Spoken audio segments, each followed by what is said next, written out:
there was the realization that we do need to turn it over. Yeah. When did that realization occur? I will find out because it was not mine. It was not my realization. Okay. So I'll find out. What I'm saying is, who's in charge of the team? I am. And so therefore it's mine, generally speaking. Your Honor, I'm just asking that the rules be enforced. Because if they're not really rules. They're just aspirational. All right, I understand. Y'all remember this interaction between Lawyer Love and recused Judge Glanville? We'll keep this in mind because this interaction and others like it that happened during the course of this trial, someone's going to refer back to it today, and you're going to see what happens a little later. Are you cutting this out? Did you have discussions with Mr. Sharp? Madam? We did have discussions. When? Well, this morning. That's too late. The evidence is excluded.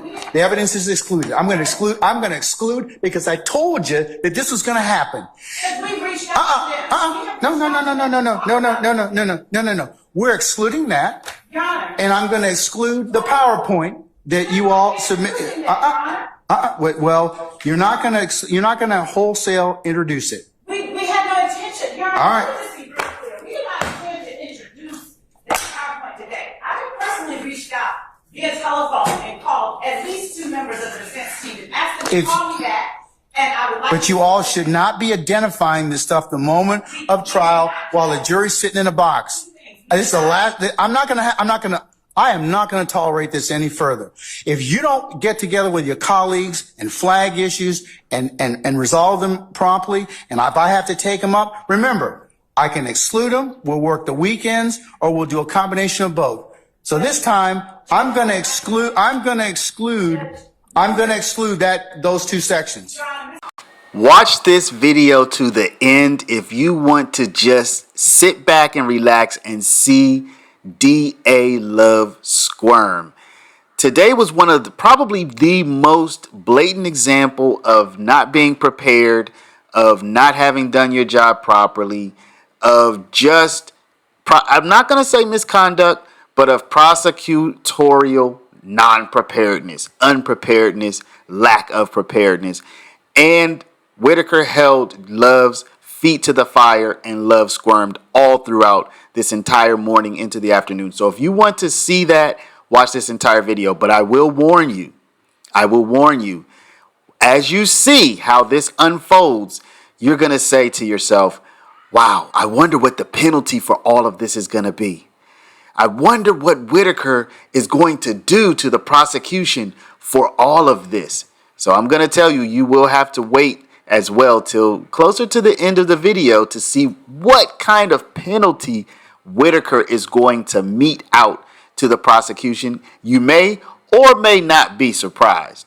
So sit back, relax, watch this just incredible turn of events. I've edited it down to just about over 30 minutes. So again, get yourself comfortable and just watch how all of this unfolded in court today. David's in support of seeking the contents of cell phone, or did you not need that because you had the wiretap stuff already? We because no one had any contact with the person himself, we never had access to contents of his cell phone, just his cell phone. Okay, so when we are saying cell records, it's essentially like location information. Yes. Okay. All right. So can you get me the affidavit in support of that, please, to review? Yes, sir, Mr. Sharp. Your Honor, regarding the state's assertion that we were put on notice about Mr. Boyer, there is a wiretap. That is true. We were provided the contents of the wiretap. That is also true. There's nothing in the wiretap. There's a phone number, which is what the state handed over on Monday, the contents of that phone number that shows contact through the wiretap.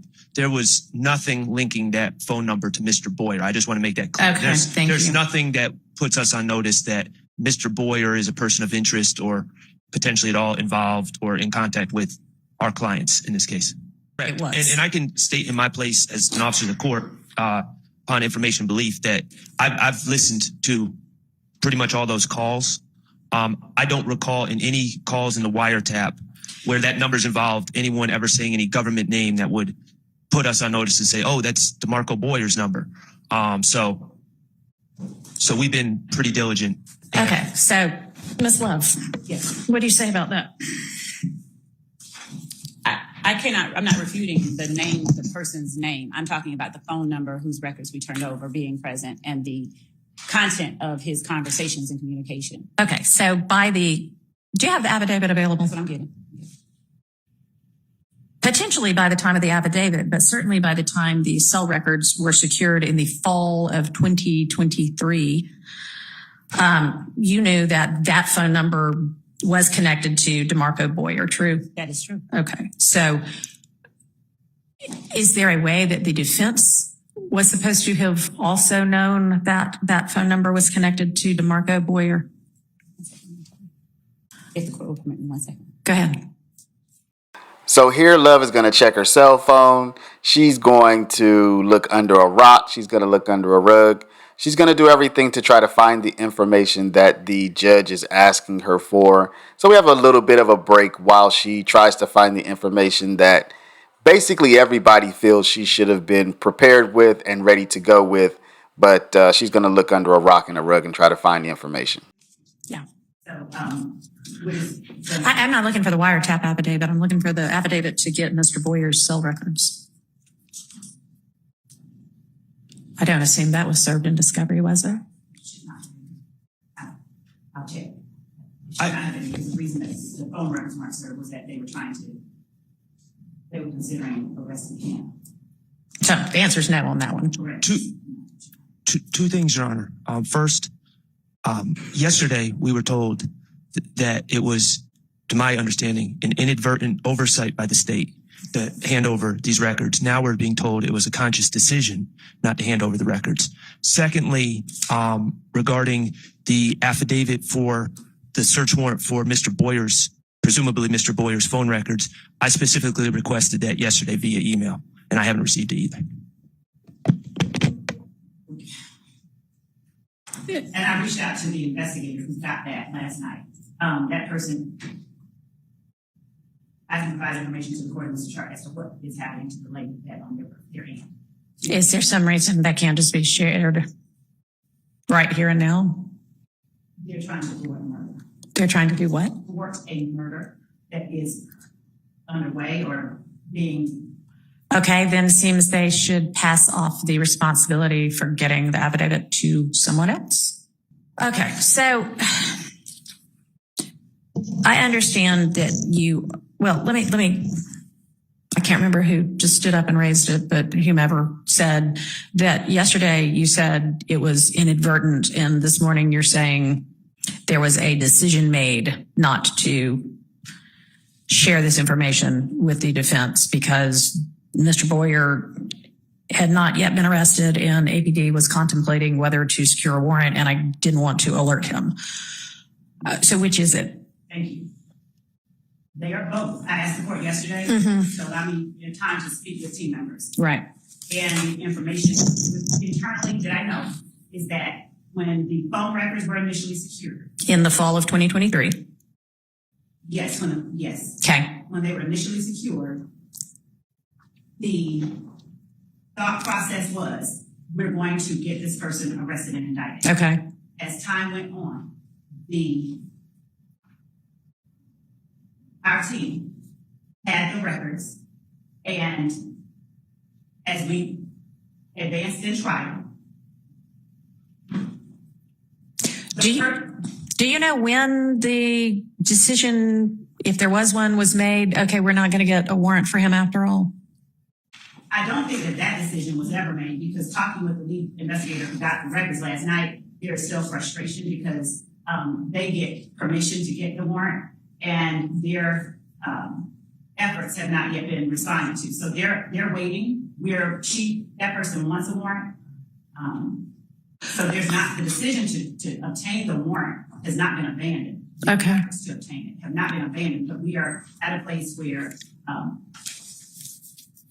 it occurred to team members that, oh wait, we have this, we need to give this over. And time progressed. It was in our possession. Mm-hmm. It occurred to team members. this is something we can't wait for a warrant or arrest on. All of that is true. And I would have to consult with our team to see when they asked that those records be plotted, because at that point, I know that would be something that at least in our minds we're thinking, we could use this. So I can get that date as well, the date that they were sent over to be plotted. Okay. Because, I mean, do you think that it's reasonable that at least by that point you should have shared that information with the defense?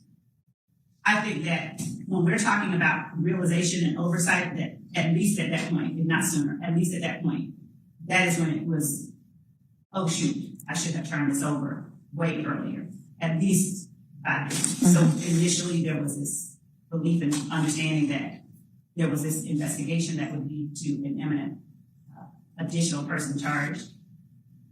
That has not occurred. And there was the realization that we have in our possession this data that we need to turn over. All right. So in the meantime, let's keep plodding through this set of statements of Mr. Zachary's. Can I ask a date or a date certain for the court to inquire of a date certain on this issue before you? On the debt, on the getting the affidavit and the search warrant? No, on, I'm just, I'm sad saying it. I'm really hurt saying this, but this is not new. So a date when Ms. Love just said, oh shoot, this is not a quote, but something effective, oh shoot, we must turn this over. That was before giving it to Agent Bernie. So what happened on that date of the oh shoot to we get it yesterday, and we don't get it new. Like, oh, this is new stuff. Good question. So we are one team, but we have many members and parts. But I will get the date. But I can tell you that when I said that there was the realization that we do need to turn it over. Yeah. When did that realization occur? I will find out, because it was not mine. It was not my realization. Okay. I'll find out. What I'm saying is, who's in charge of the team? I am. And so before it's mine, generally speaking, I'm saying that in terms of a date certain, there was communication internally. We looked at it. We were looking at everything we had to turn over, and we were looking at anything that we haven't turned over. Collectively, we realized, oh my goodness, this has not been done. All right. And you don't know what date that happened? No, that's what led to turning it over. On Monday. Yes, this weekend we were talking about it and we turned it over. All right. So sometime over the weekend is when the realization occurred. Oh my gosh, you knew you hadn't turned it over. Oh my gosh, we need to turn this over. Oh my gosh, it has not been turned over and we need to turn it over. Okay. And you're getting us the information about when we get the affidavit in support of the search warrant for the cell records, we'll know the date that occurred. That is correct. Uh-huh. We're working on that. And it did not occur to anybody at that point in time that this is information to be shared with the defense. When the court says at that point in time, you mean with the affidavit for the search warrant?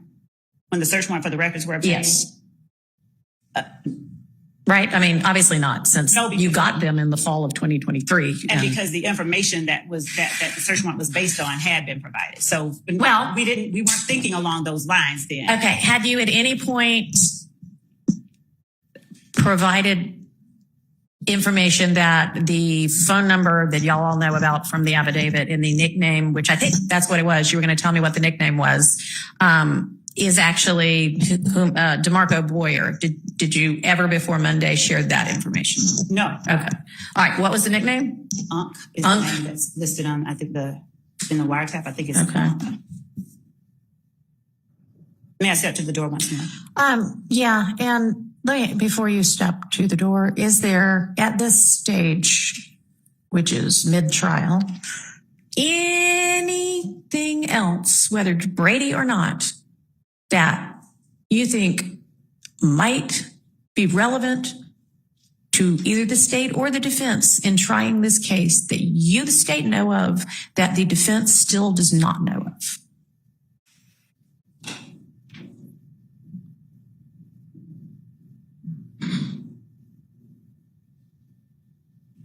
And you may want to huddle with whomever comprises your team and y'all all put heads together and really, really, really think about that and then give me an answer after lunch. Okay. Can you do that? Okay. Yeah, just we'll recess in place until you come back from whatever you're going to find out at the door now. Thank you. And in searching through the discovery that has been turned over with respect to the representation that I made to the court about the number being on the wire, within the discovery that was served in 2022, the phone number that we've gotten the records for and the last name of Mr. Boyer is provided within the Sumlin-Dorsey conspiracy. And I said wiretap. There are 2 wiretaps that were gotten. This name and this number appears in both, and the name for the number appears in the Sumlin wiretap. All right. And you produced that to the defense as a part of the Sumlin-Dorsey conspiracy package of discovery in 2022. Is that what you're saying? Yes. You distilled that much Okay. better than I said it. And do you have anything more specific than that to point out to show like exactly when that discovery got served? I do. Okay. The 2nd, 2022. All right. And the folder specifically that the number and the name appear in the discovery served August 2022, it's folder 1, counts in indictment by act 181 through 182, Sumlin, Dorsey. Count 55, 181 through 182, discovery 2, Dorsey conspiracy. And it is the 1, 2, 6 call down, Okay. which has on it, and I will submit this as states 1 for the purposes of today. Okay. It has the phone number 470-957-2893 - Dorsey and Boyer. All right. Okay. That appears to clear up that issue. I am not going to make a blanket ruling at this point that it can't come in and rebuttal either, because y'all got time. I don't know if it might need to be used or not. I don't know, but I'm going to leave that for another day if and when it does come up. Now, with regard to this second sort of chunk of information that's just been produced, Agent Bernie's analysis of what does that have to do with cell phones too, or just the incident? He's a cell phone expert, so that's what it deals with. Okay. And it's As April to 20 okay. So what do you say as to that, Ms. Love? Because if y'all have already presented your evidence, so what's your plan with regard to Agent Bernie's report and analysis? Your Honor, would the court permit me to address the first part regarding the Boyer records and tender the evidence and then address Yes. the second Yes. part of the motion? Okay. So the state is tendering for the court's consideration states 2A Boyer records, which is the affidavit for the search warrant, and states 2B Boyer records, which is the search warrant itself for the cell phone records. And the court is correct. We stated earlier and state again that we are not attempting to use them in our case in chief. As well, Your Honor, I am marking as State's Exhibit 2C Boyer records. Mm-hmm.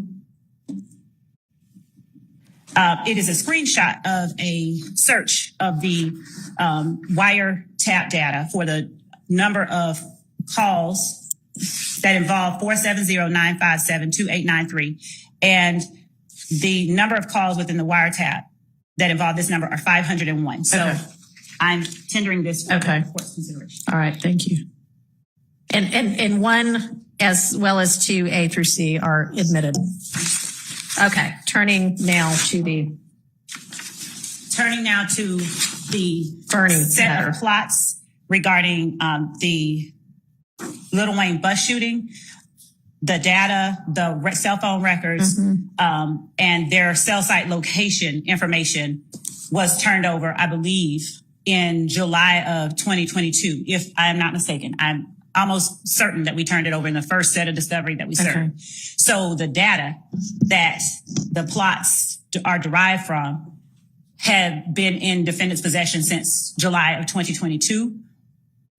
The plots that were made at the request of our office were requested after testimony and cross-examination, testimony elicited from through direct and cross-examination of our witnesses in the Little Wayne bus shooting. Okay.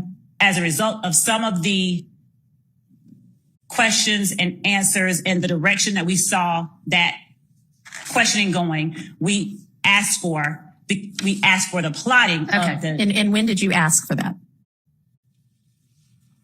I'll get an exact date. Give me a ballpark.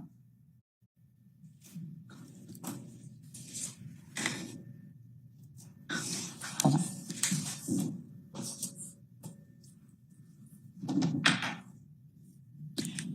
Give me a ballpark.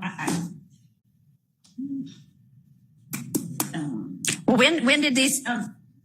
In the last 6 months, that's the. right. Give you a narrower ballpark because things were delegated and we did. Okay. When did these people testify to the Lil Wayne shooting? When was that testimony, roughly? January, June, April? Okay. So at some point after April. Yes. Okay. Let me ask you this. At the point in time when you think it might be relevant to have a plot of whatever cell phones might have been involved. We've already heard everybody's testimony. Man, we'd like to shore that up with some expert rolling back in here and taking the stand again. We're going to get him to plot this. Would it have been possible at that point in time to share with the defense, hey, y'all, we're going to have our expert that y'all already know about anyway. Go ahead and plot this too. Yes, that would be. Yes. Okay. Why was that not done?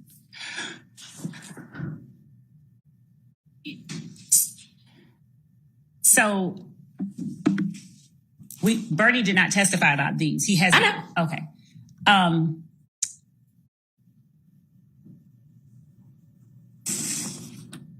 Your Honor, if I may, I'd like to give the court first the more precise time that we got those records. Not when you asked for them, not when you got them, when you asked for them. That, yes. Before I go to that second question with the court's permission. Okay. Go ahead. How long is it going to take to get that information? Can Mr. Christian work on getting that information? It's already been worked on. Okay. I mean, will the answer differ based on when you asked for the information as to why at the time you asked for the information, no matter when that was, you did not, even though you could have, say to the defense attorneys, I'm going to be getting this. I don't know if I'm going to use it or not, but I'm going to be getting it. That is the best practice. And we did not, but I don't have as a good answer. I mean, and the answer could be because, man, there are only 24 hours in the day and this is chaos and, you know, we're doing the best we can. That could be your answer. I don't know. It's still not a good answer, but let's just maybe nip this in the bud.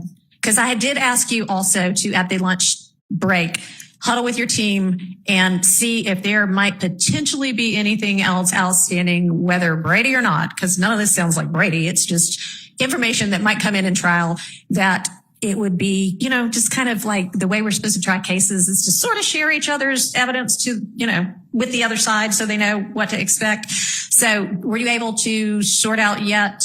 Is there anything else out there in the universe that you think you're going to use? Judge, I used the lunch break to get that information I gave to you earlier. We are feverishly getting that. All right. So all right. Right now, what I have for the court is that Racy testified on between May 13th and May 16th.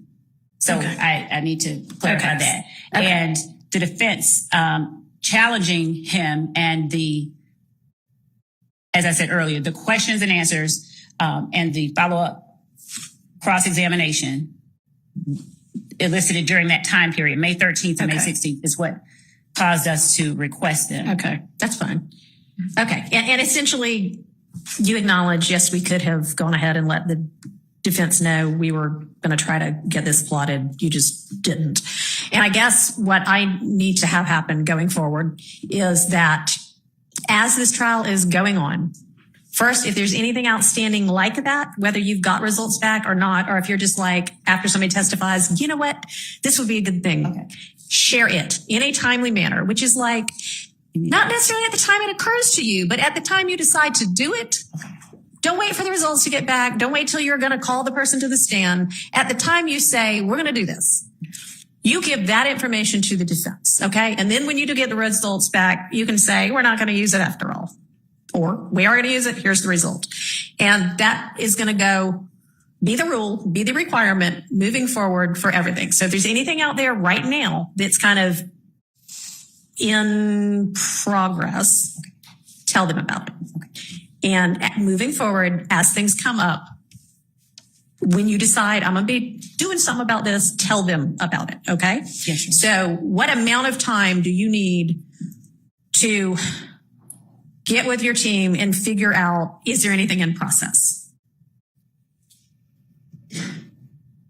Friday at 5 too late, or you want me to do How about Friday at lunch? Okay. Well, okay. I don't know what our Friday is going to look like, but yes, you can share it with them without it being in court. So yes, Friday by lunchtime.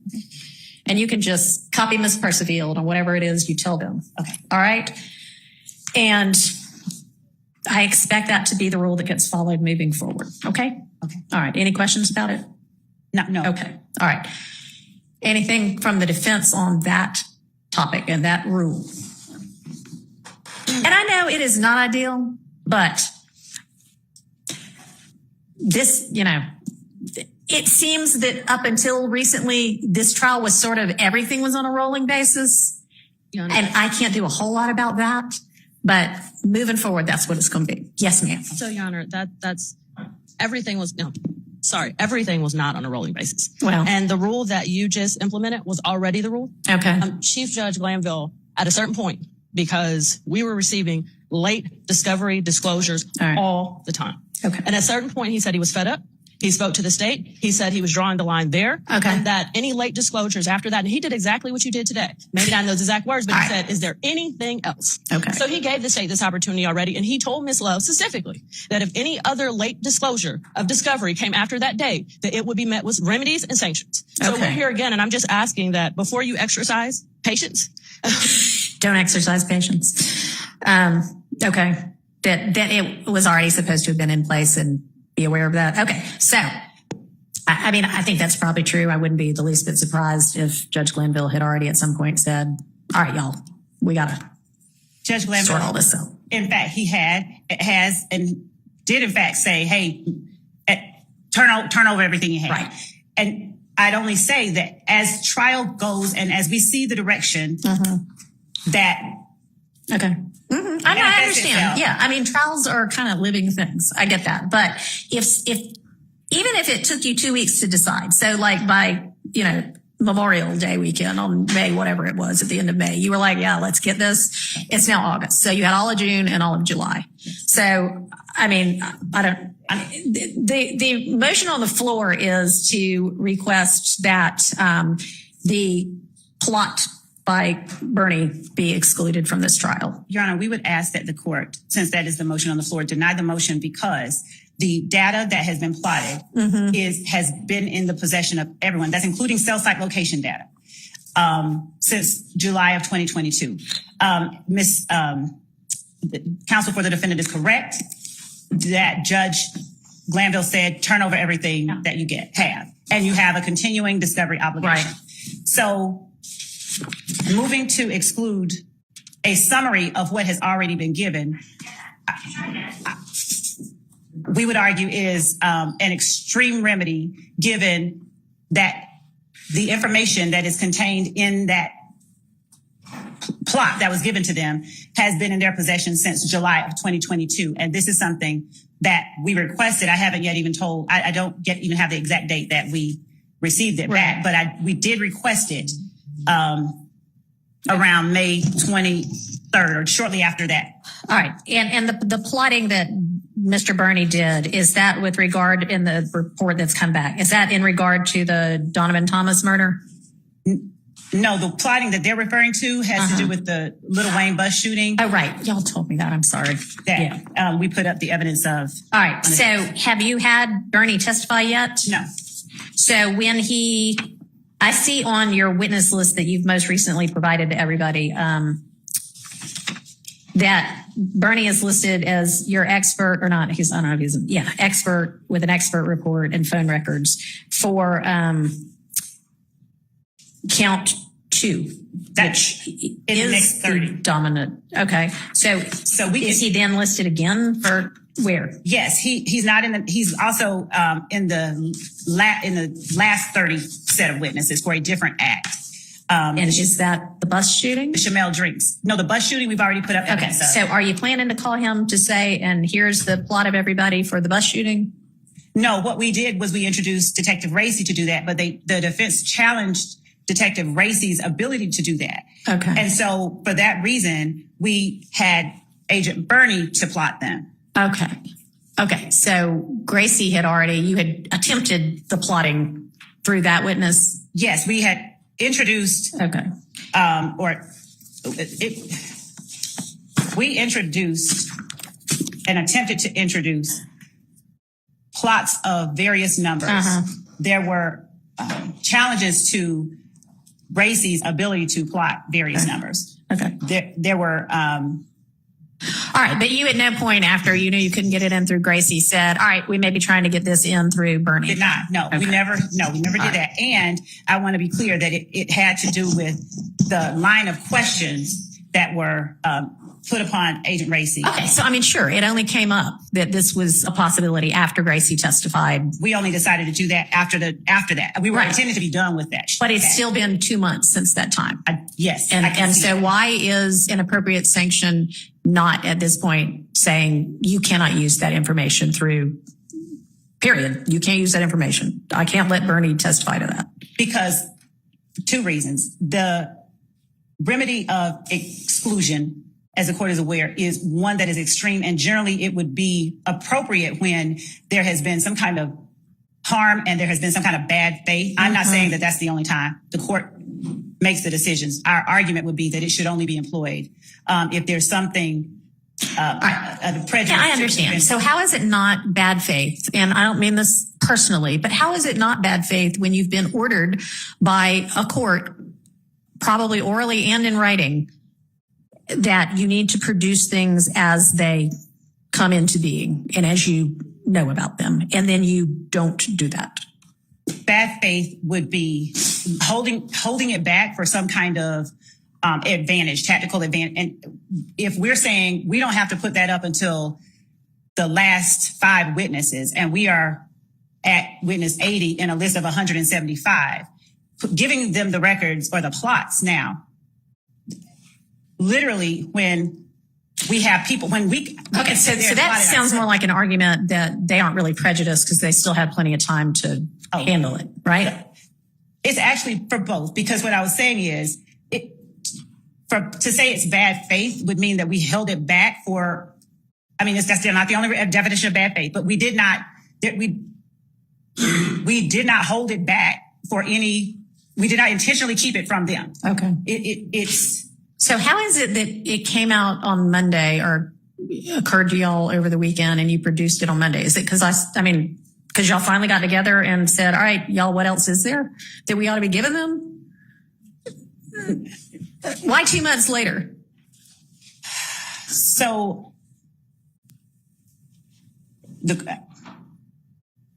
the moment that precipitated this disclosure, I have to rewind and go back over everything that has happened. And I can only say that it may have been that it may have been that as we were looking at 30 witnesses out and looking at Bernie, we realized, Bernie. Okay. So it basically was just the court saying it's time to get organized and it's time to share the details about what your intended trial evidence is going to be that finally made y'all get organized enough to realize, oh, shoot, there are some things we have not shared yet. Fair?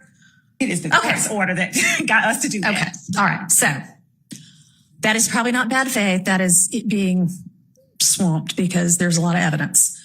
But I am exercising patience despite the suggestion that I not do that. And I hear that you probably think enough patience has already been exercised. There is a long time before this witness is going to be called for this purpose.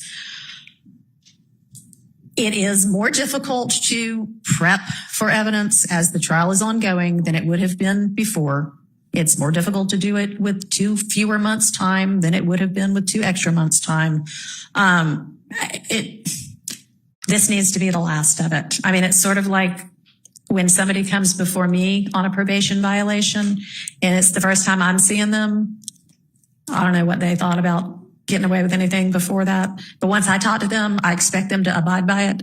I expect you to abide by it. So between now and noon on Friday, you better make sure you have got all your ducks in a row and you have shared those ducks and ducklings with the defense. Yes. Okay. I'm about ready to move on from this, but yes, ma'am. Okay, Your Honor, I'll be brief. Speak into your mic.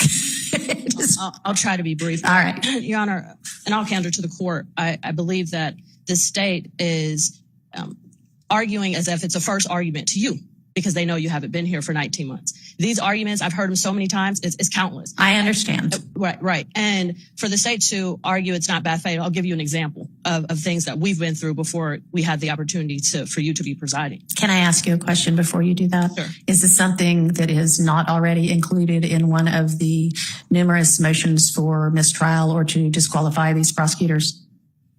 I don't think so, actually. You don't know? I said I don't think so. Okay. But I'm not sure. Go ahead, But this share is it. specific about discovery, disclosure, All right. timely disclosure. The state's been caught before. Specifically, I remember a late discovery disclosure that once it was disclosed, it actually had a comment on there that was supposed to be internal that said, do not serve yet. They did it on purpose. And how many times can you say, oops? How many times can you repeatedly, systematically make the same mistake as an experienced litigator and say, it's not bad faith? Okay. Your Honor, I'm just asking that the rules be enforced. Because if they're not really rules. They're just aspirational. All right, I understand. And we are instructed ad nauseum by our appellate courts. They probably won't like my use of that term, that exclusion of evidence is an extreme sanction, and that prior to a trial court instituting that as a sanction, the solutions that need to be thought about include a continuance, which is not going to happen here because we've been on a continuance for a while here anyway. A continuance here, it's, no, they cannot bring it up next week. It needs to be way far down the road, which they are representing that it's going to be anyway. So it'll give y'all time to look into whatever it is. And I understand what you're saying, and I hear you. And the answer to how many times can it happen? Maybe 0 more times. Okay.